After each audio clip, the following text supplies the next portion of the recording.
So who and what is SCAF? Now, SCAF, or the Supreme Council of the Armed Forces, is a body of 20 senior officers in the Egyptian military.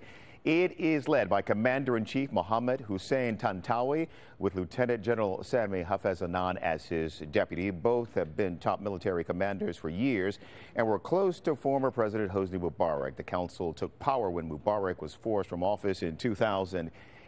SCAF says its ultimate goal is to move the country to democracy through free and fair presidential elections. Our correspondent, Raya Reggie, is in Cairo for us. And Raya, if you would, talk us through this dramatic news conference this afternoon.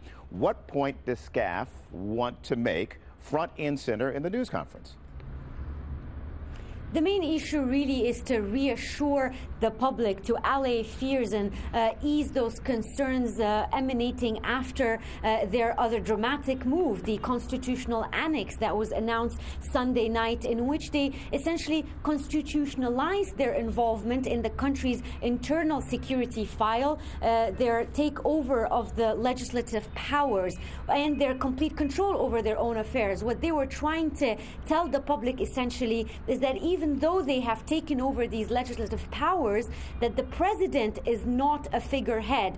That's the main point they wanted to drive home, really, that they will be proposing any bills or any laws to the president first, and that he has the right to approve them and discuss them with the military, that there will be some sort of power sharing between the institution of the presidency and the military council. But the real issue here, Tony, is not the president's power. The main concern that people had was the military's power, their might as an institution. And that really doesn't change. They continue to be in complete control over their affairs with zero oversight. And that's at the heart of the mistrust of the public towards them.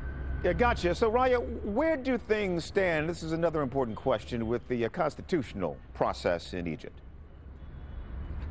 Well, that was addressed in SCAF's press conference. As you may know, we do have a constituent assembly that was formed, the committee that is supposed to write the country's new constitution. It was formed by the dissolved parliament. Now, in their constitutional annex announced Sunday night, SCAF had said that if no obstacle faces if an obstacle rather faces the constituent assembly, they will then step in. But according to their press conference, the current constituent assembly will continue working as planned unless there's a dramatic change of events. If any court order in any of the pending court cases against this constituent assembly stops it from doing its job, in that case they will be intervening. This, of course, could be something very dangerous because it could impose even wider powers and could involve the SCAF in writing the country's new constitution. Okay, Raya, appreciate it. Raya Rega in Cairo for us. And just a reminder to you